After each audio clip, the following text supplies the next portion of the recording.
안녕하세요. 쌍둥이 독박 육아 4개월 차에 접어든 슈퍼나나입니다.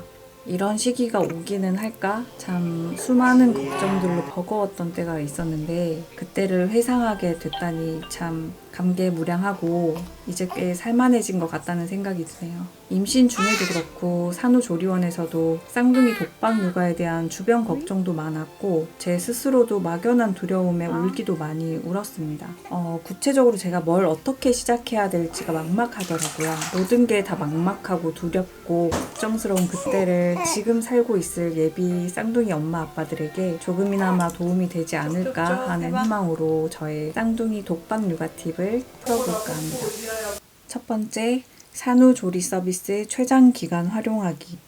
산후조리원은 통상적으로 2주를 가장 많이 이용하시는 것 같은데 저는 3주 동안 있었어요. 물론 일주일 더 있는데 비용 부담도 크고 쌍둥이라 추가 비용도 만만치 않은데 이 시기의 일주일은 일반적인 육아 시기의 2~3배를 뛰어넘는 힘듦의 시간들이라 조금이라도 애들을 더 키워서 나와야겠다 싶었습니다. 좀 지루하게 느껴질 수도 있긴 한데 하루 10번 넘게 수유하는 아기 2명을 단 7일이라도 좀 더 수월하게 키울 수 있고 일주일 더 엄마의 체력을 세이브할 수 있는 기간이기 때문에 저는 잘한 선택이라고 생각합니다. 그리고 정부 지원 산후 도우미도 최대 2명, 최장기간 20일로 이용했어요. 쌍둥이 가구는 최대 2명을 이용할 수 있는데 2분을 모셔야 그 시간에 엄마가 완전히 육아로부터 자유로워질 수 있어요. 저는 관리사님 2분이 오시면 인사하고 오늘 부탁드릴 거 간단히 전달하고 바로 안방 들어가서 잤습니다. 밤낮이 바뀌긴 하는데 어차피 밤낮 없는 시기라 낮에 통잠 자두는 게 큰 도움이 됐습니다. 두 번째,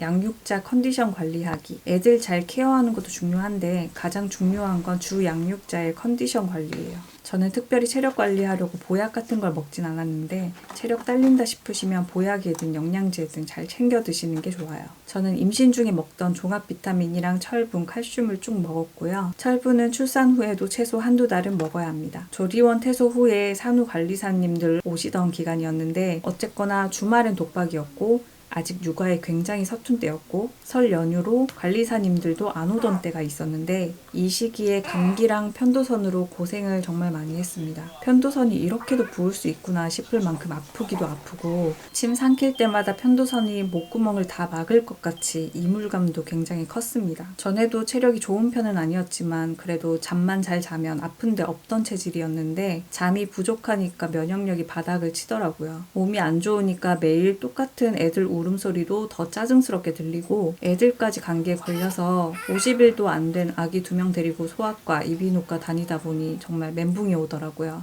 애들이 너무 어려서 쓸 수 있는 약도 없고 밤새 기침하고 힘들어하는데 해줄 수 있는 게 없어서 정신적으로 참 힘들었습니다. 이때 느꼈어요. 애들은 아파도 엄마는 아프면 안 된다는 거. 애들 아플 때 대신 아파주고 싶다는 생각 부모라면 누구나 들지만 주 양육자가 아프면 아이들을 케어해줄 수 있는 사람이 없고 모든 상황이 더 열악해질 수밖에 없겠다 싶었습니다. 그래서 몸이 좀 이상하다 싶으면 지켜보지 마시고 일찌감치 병원 가거나 할 수 있는 조치 모두 취하시고 평소 식사 잘하고 컨디션 관리에 신경 많이 쓰시라는 말씀 꼭 드리고 싶어요.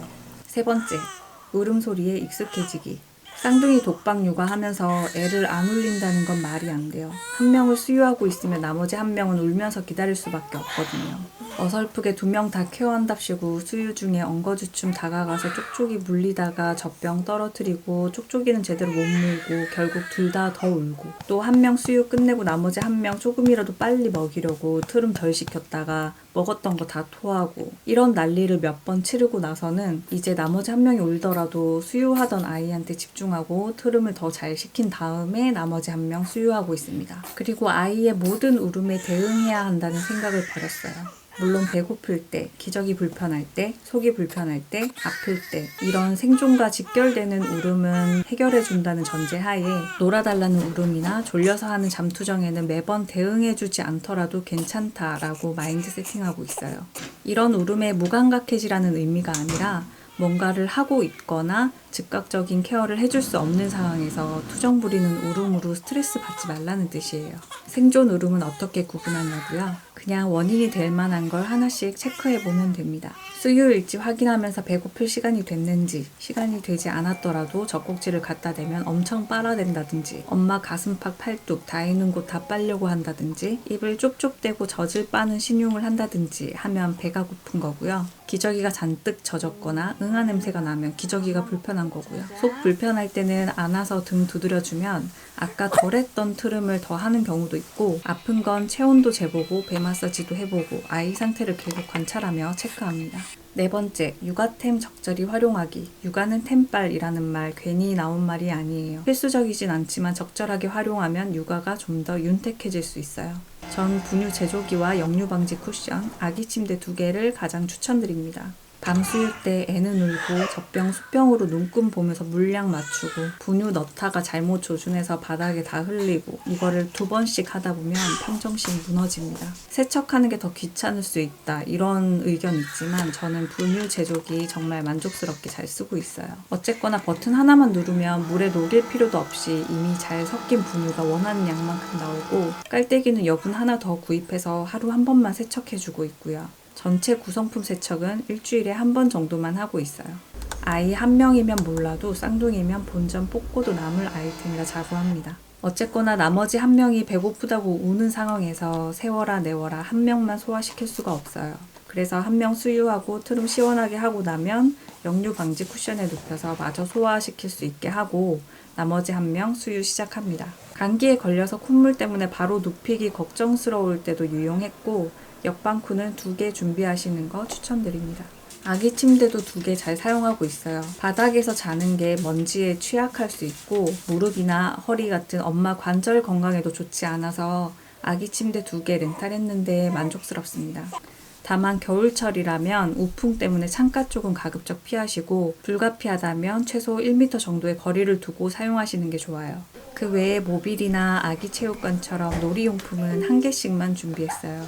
애들마다 좋아할지 아닐지 취향이 다 달라서 2개씩 살 필요는 없고, 좋아하더라도 로테이션 하면서 놀게 하면 됩니다. 뒤집기 전까지만 사용한다거나 하는 식으로 사용 기간이 짧기 때문에 중고로 구입하시거나 대여하시는 거 추천드려요. 5번째, 집안일은 적절한 주기로 하자. 산후 도우미 기간이 끝나면 어쨌거나 혼자서 집안일과 육아를 병행해야 하는데요. 청소, 빨래 매일 청결하게 하면 좋지만 엄마 컨디션에 무리 되지 않는 선으로 하는 게 좋아요. 저는 청소기는 이틀에 한 번, 물걸레 청소는 일주일에 한 번, 애들 목욕은 이틀에 한 번, 빨래도 이틀에 한 번 해요. 어른 음식도 밀키트, 배달 음식을 적절히 활용하면서 버겁지 않을 정도로만 요리하고 있습니다. 젖병은 하루 한 번만 세척하고 소독할 수 있게 수량 준비하시면 조금이라도 일을 덜 수 있고, 하루 5번 수유하는 현재 기준으로는 10개 준비해서 사용하고 있어요. 수유 텀이 더 짧은 50일 이전에는 조리원에서 받은 젖병까지 총 14개로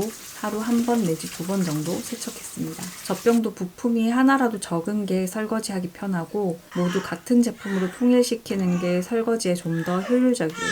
현재 큰 젖병으로 바꿀 때 모듈 제품으로 바꿨는데 구성품도 심플하고 눈금도 잘 보이는 그런 기본에 충실한 디자인이라 만족합니다.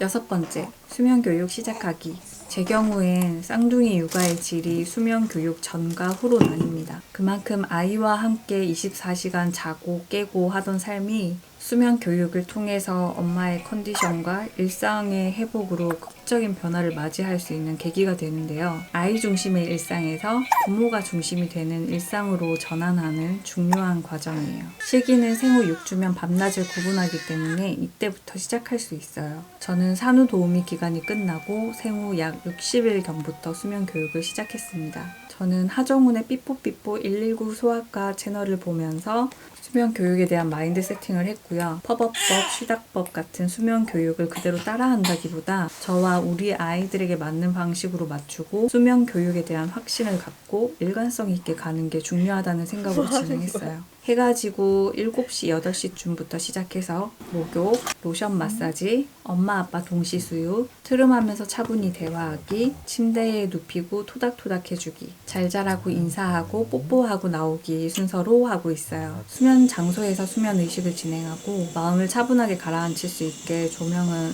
살짝 어둡게 백색 소음이나 자장가를 잔잔하게 틀어두는 것도 도움이 됩니다. 방에서 나온 뒤에는 울더라도 최소 수유 시간이 지나지 않았다면 방에 들어가지 않고 스스로 울음을 달래고 잠에 들 수 있기를 기다려줍니다. 이런 식으로 현재 짧게는 5시간에서 6시간, 길게는 7시간에서 9시간 정도 통잠을 자고 있어요. 이렇게 아이들이 잠을 길게 잔 이후로 저도 중간에 한번 새벽 수유를 해주고는 있지만 3-4시간 이상 통잠을 2번 정도 자게 돼서 컨디션도 많이 좋아지고 집안일과 육아를 할 수 있는 에너지도 충전할 수 있었어요. 오늘 준비한 내용 여기까지고요. 육아 고수님들이 보면 참 별거 아닐 수 있지만 그 전쟁 같은 50일을 이제 갓 넘긴 육아 초보의 후일담이 더 절절하게 와닿지 않을까 싶습니다. 이 영상이 단 한 분에게라도 도움이 되었길 바라면서 모든 엄마들 힘내라는 말씀 드리고 싶어요. 오늘도 제 영상 봐주셔서 감사합니다. 발이 짧아.